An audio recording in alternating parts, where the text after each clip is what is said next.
C'est des animaux qui ont besoin d'un langage clair. Ouh là là là là. Allez, allez. On n'est jamais assez clair, assez rigoureux. Il a l'air concentré, Jean, le cheval a l'air d'être calme. Oui, le cheval a l'air d'être rentré dans les rênes un peu plus. On n'est jamais assez irréprochable parce que ce sont des commandes imparfaites. Il a un peu trébuché à l'entrée, mais c'est une bonne sortie. Allez, Jeannot. C'est passé le guet. Je pense que quelquefois on est un petit peu dans un magma pas très clair et que le cheval a du mal à comprendre et du mal à trouver où est le bien, où est le mal.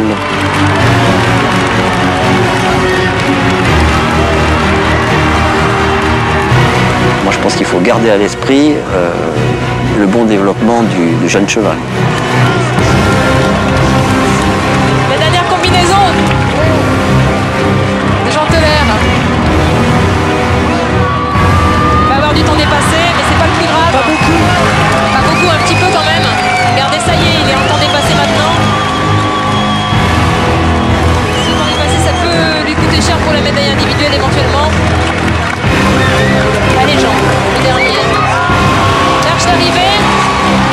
L'équipe de France est sauvée en tous les cas.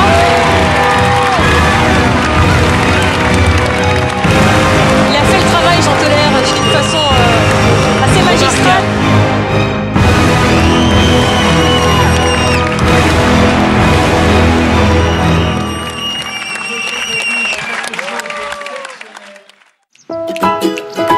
Saumur, lundi matin. Jean Teller est de retour de son week-end de compétition. La belle aventure a commencé voilà 40 ans déjà. Il a monté des centaines de chevaux, parcouru des milliers de kilomètres, gagné des médailles. Mais sa gaieté, sa fraîcheur physique, c'est un cadeau des chevaux. Des chevaux qui ont compris cet homme de cheval secret qui, pour une fois, a bien voulu parler. On va aller voir le Mimi. Ton papa, il monte à cheval? Oui. C'est pas vrai. Si. C'est vrai? Est-ce que tu as envie de faire le même métier que ton papa? Moi j'ai très envie. Oui, mais... Mais quoi? Je sais pas, des fois je trouve que c'est un peu dangereux. Oui. Quand on peut tomber sur les barres par exemple. Est-ce que tu connais le nom des chevaux de ton papa?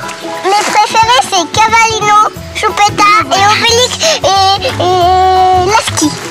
Quels sont les trois que tu préfères? Espoir, Matelot et Loubian. Pour papa, Ipipi. Pour papa, Ipipi. Pour papa, Ipipi. Ce matin, dès 7 h, Jean a fait le tour des écuries et des tendus matelots. Maintenant, il a rendez-vous avec Patrick Le Roland, maître Patrick Le Roland, pour une leçon de dressage. Ça va? Oui. T'as la forme? On fait des bottes. Bah oui. Alors là, le Jean Teller, il est incroyable. Pour le mettre en pétard, il faut se lever de bonne heure. Hein. Il est d'un flegme incroyable. Ah, c'est ça qui fait sa force. Hein. Pour énerver Patrick, Jean a la solution. Putain de con.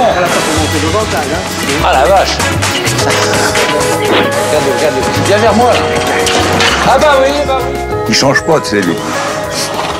C'est peut-être ce qui est dommage. Ah bah il est pas si mal comme ça. Hein. Je ne sauterai pas dessus aujourd'hui. Non. Ouais. On va pas monter à Lazaro, tu veux? Non. Bon, on va au manège, hein? Oui. Ah bah oui. En concours complet aujourd'hui, pour espérer remporter l'épreuve, il faut se classer dans les 10 premiers au dressage. Pas trop de contact, pas trop dur. Voilà. Un contact moelleux là-dedans. Moelleux. Voilà, ouais, d'accord, ok, Jean. Voilà, bien. Je préfère voir ça. Dirige ton cheval dans tes jambes, c'est tout. Hein? Tu vois que tu sens ton cheval qui vient de faire ce mouvement-là avec son postérieur à l'intérieur, et là, il va mollir sur ta reine intérieure. Il faut que tu gardes toujours tes aides extérieures. Hein? Même quand tu fermes ta jambe intérieure, tu canalises fort avec ta jambe extérieure. Voilà, ouais. Bon. Et il faut essayer d'avoir justement un cheval par moment qui fasse une session de mâchoire. Hein? Là, tu fermes ta jambe droite plus que ça et tu reçois un peu sur ta jambe intérieure. Voilà, d'accord. Ouais. Là, au point de vue attitude, il est déjà mieux, là, tu vois. Ouais. Tu pousses un peu dedans, là. Garde tes jambes serrées sur 2-3 foulées. Voilà. Pas pour aller trop vite, pas pour aller trop vite. Pour qu'il se propulse. Et en allant légèrement avec, si tu veux, il ne faut pas le laisser fuir dans le mouvement d'avant trop fort, hein. Et là, tu vas sentir ton cheval qui va prendre de l'expression dans le trot et prendre de l'amplitude. C'est ce qu'il faut essayer d'obtenir, tu vois. Là, durcis tes jambes 2-3 foulées, en allant avec un peu. Encore, là, ça, ouais. Eh oui, ça, Jean. Là, d'accord, ok. Ouais. Là, il est dans la propulsion, tu vois. T'as senti ça, t'es capable de le faire. Alors fais-le, feignant.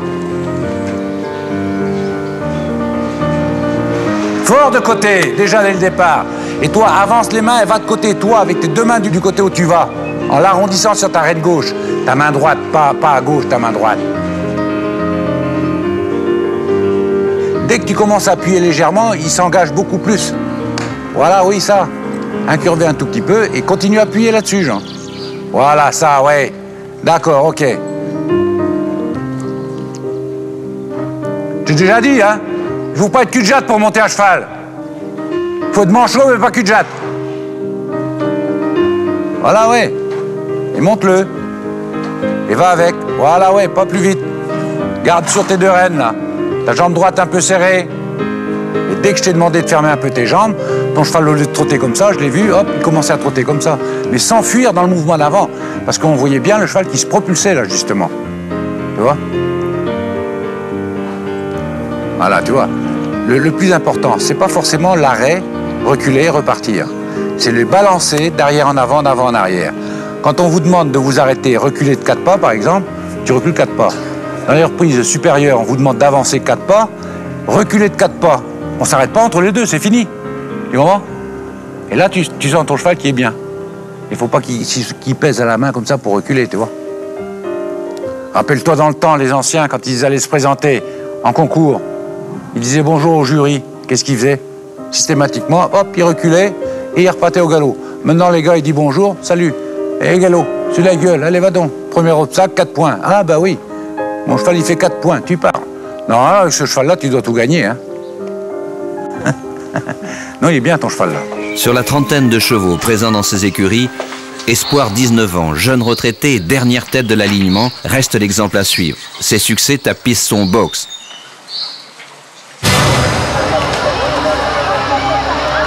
Mais prenons Jerez par exemple. Les concurrents se noient dans le gué, partis dans les derniers. Espoir leur montre le chemin.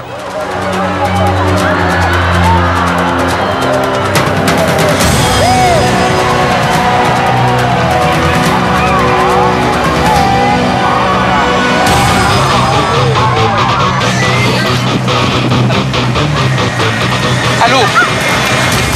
Attends, 1, 4, 6.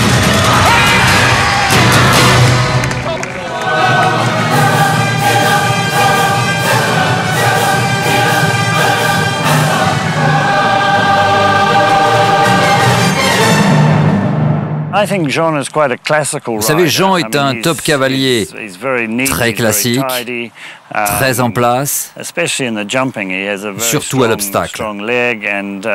Il a des jambes très fortes et beaucoup de style sur le cross. Moi, je le trouve très bon. Avec lui, l'on peut toujours apprendre quelque chose sur le parcours s'il part dans les premiers.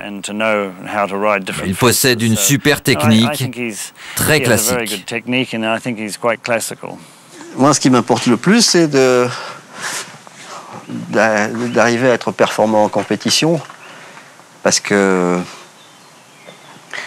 je trouve que c'est un but très sain, la compétition.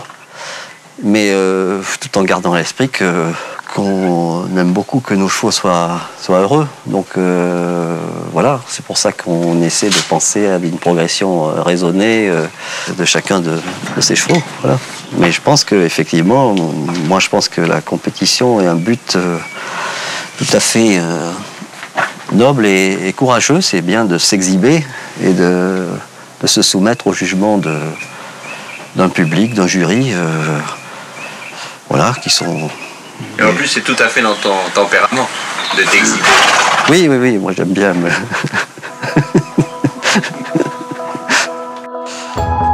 Les succès se construisent ici, lentement. Les chevaux travaillent beaucoup au pas, ils marchent énormément, en promenade montée sur terrain accidenté ou dans le marcheur. Pour les soins, Jean a les mêmes exigences qu'en compétition.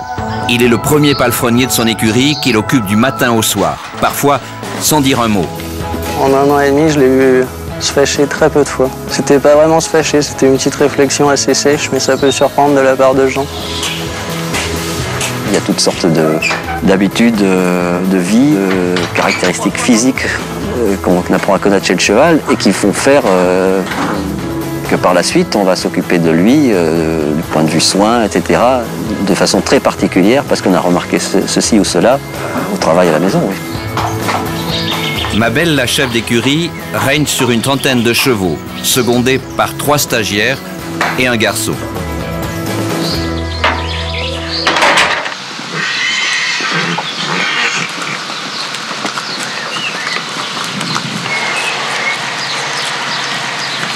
Ça, c'est un exercice qui est destiné à lui donner une trajectoire assez mesurée sur l'obstacle.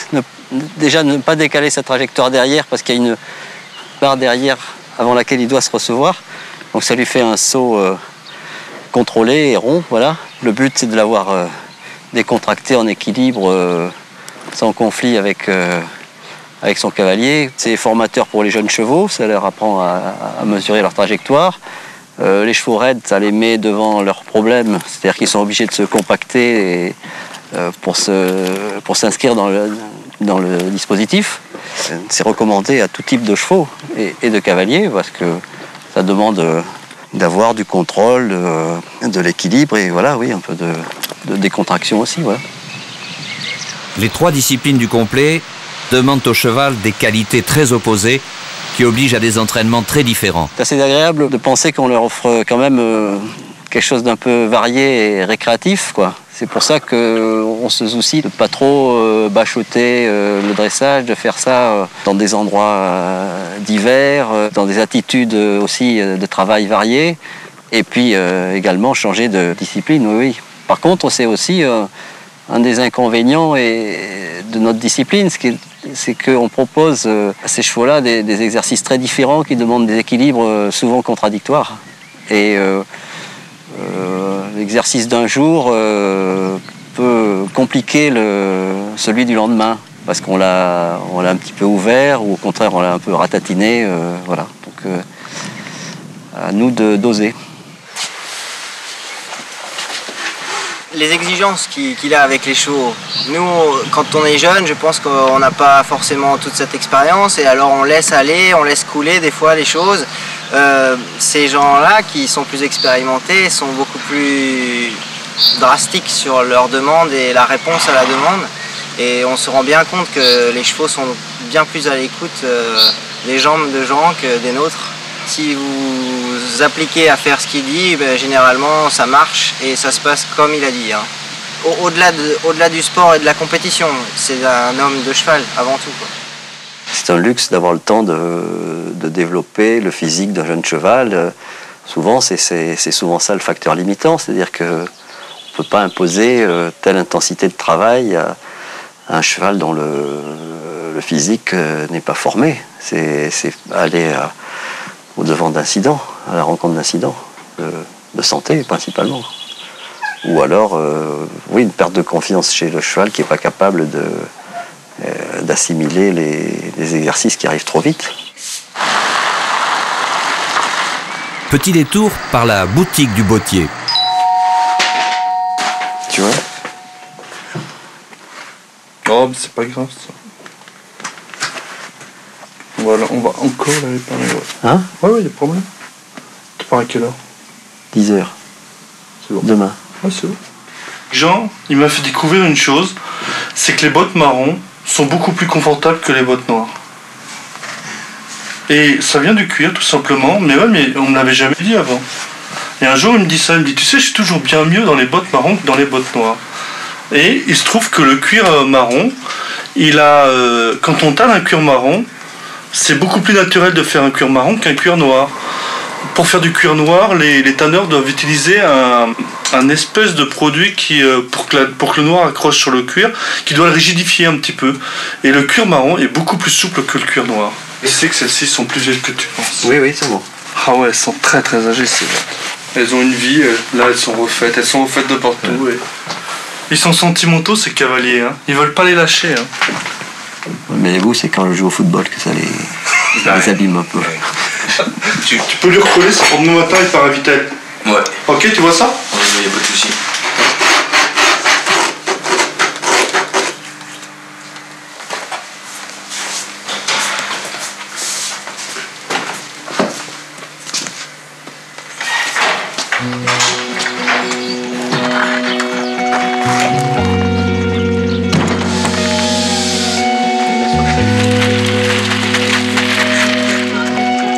Mercredi matin, départ pour Vittel. Mabel embarque 2 chevaux de Jean, l'Oberon et Lascar. Vous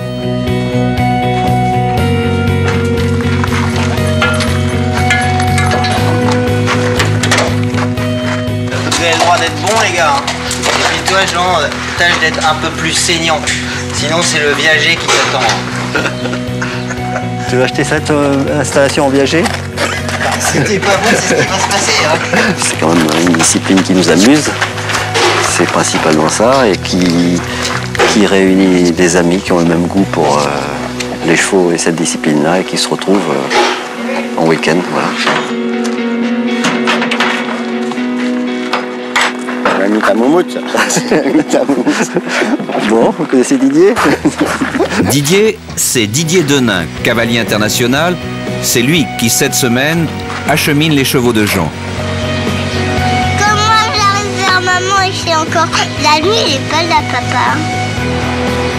Et aussi, il fait beaucoup de travail, alors il doit se reposer.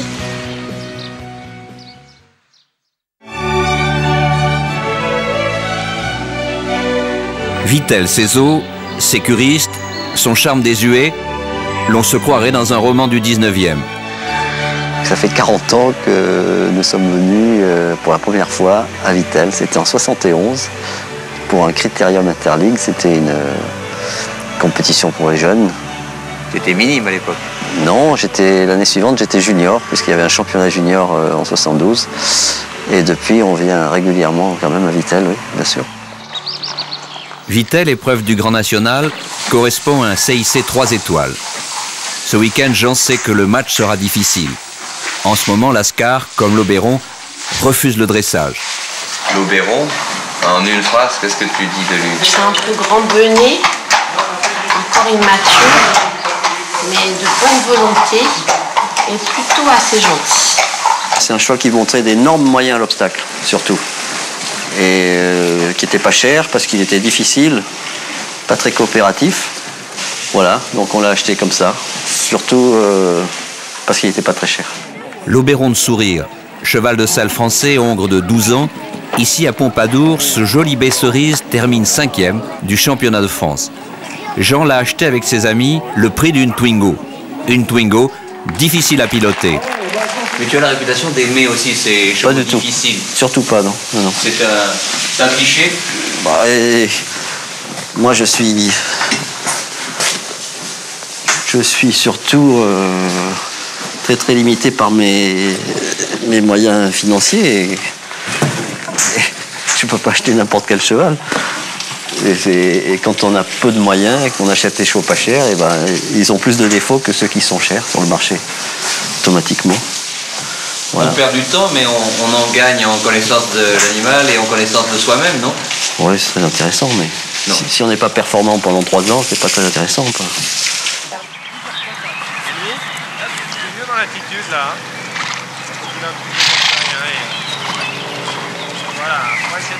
L'Oberon ici à l'entraînement, la veille du dressage de Vittel. Jean se bat avec le cheval qui confirme ses réticences du moment.